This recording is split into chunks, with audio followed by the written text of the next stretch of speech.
Anda terangkan tadi upaya untuk menghalangi berkembangnya kejahatan pemilu. Kan itu intinya tadi.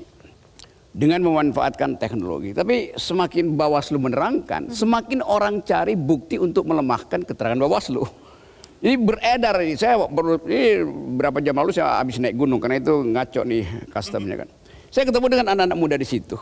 Itu masing-masing megang handphone dan saling memperlihatkan, datanya kok beda begini kan. Jadi kecurigaan itu udah jadi grammar di dalam politik kita. Curiga aja kerjaannya tuh. Nah, kalau kita dengar keterangan Bawaslu, itu seolah-olah apa yang dia ucapkan itu upaya untuk menutupi apa yang dia pikirkan.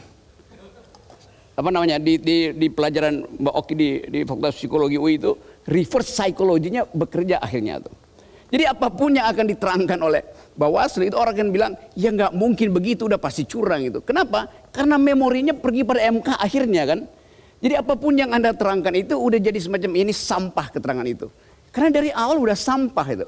Orang nggak kasih penghormatan lagi pada Bawaslu.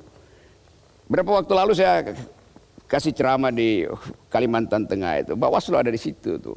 Dan mulai Pak Rocky nggak boleh kampanye. Saya bilang saya mau kampanye.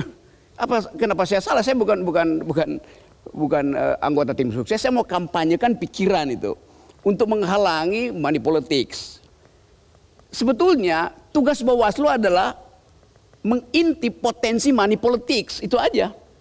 Karena itu yang menjadi dasar kita kan, bukan mengawasi pikiran orang itu ngacoknya di situ sebenarnya. Coba saya balik lagi pada soal tadi. Oh Mbak Oki terangkan bahwa dia sendiri cemas untuk mengetahui nasibnya apa nanti kan. Itu sama seperti kecemasan seorang model yang pertama kali naik di atas panggung, catwalking gitu kan. Padahal Mbak Oki udah bertahun-tahun jadi model. Model itu kecemasan dia bukan pada saat dia keluar dari belakang panggung, tapi ketika dia ada di ujung catwalk dan dia mesti lakukan U-turn. Di situ ilmunya. Kalau dia salah U-turn, high heels-nya patah itu. Jadi keseimbangan psikis dan keseimbangan fisik kamu mesti dihitung. Ya. Dan gue terusin dulu di keterangan ini supaya lu dapat sensasinya. Jadi politik juga begitu, kecemasan di ujung itu tuh. Saya pernah baca buku Models, The Ugly Business of Beautiful Women. Boki pasti pernah baca tuh. Nah, model bisnis dungu dari perempuan cantik. Kita bisa bilang itu pada politik sekarang tuh. Bahwa politik sekarang itu juga berlaku yang sama tuh. Nyalek itu adalah a beautiful business of the ugly people. Kan jadinya begitu kan? Karena kita nggak dapat kepastian tuh. Mbak Oki mengalami kecemasan dan ya kita kenal apa yang kita sebut sebagai dari awal kita mau tahu ini perempuan yang pasti akan dikerjai oleh sistem pemilu yang patriarkis. Itu dasarnya kan. Pemilu kita tuh patriarkis. Baik. Dan kita ingin backup itu buat beri kesempatan bahwa perempuan tuh ucapkan. Baik.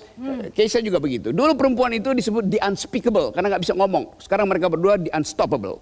Ya, gini. Baik, oke. Ntar dulu. Tunggu. Ini saya mau sedikit sampaikan saja, kita mau jeda. Iya, saya paham. Saya mau sampaikan begini. Rahmat Bagja dan seluruh timnya di Bawaslu itu menurut saya Anda sudah selesai. Lebih baik Anda meminta lembaganya dibubarkan. Pada pemilu terakhir pada pemilu terakhir yang kemarin-kemarin ini, itu yang namanya bagi-bagi itu sudah sangat terbuka. Menggunakan mobil dengan branding, membagi-bagi ke rumah-rumah di siang hari. Pada malam sebelum pemilihan, itu orang seperti berkejar-kejaran, membagikan amplop ke rumah-rumah. Sudah selesai negara ini. Bubarkan saja semua ini. Kita mulai dari awal, riset politik kita. Baik, oke. Riset politik, apakah semuanya setuju dengan riset politik? Kita akan tahu jawabannya seusai jeda. Tetaplah bersama Q&A bersama Indonesia Memilih. Sesaat lagi.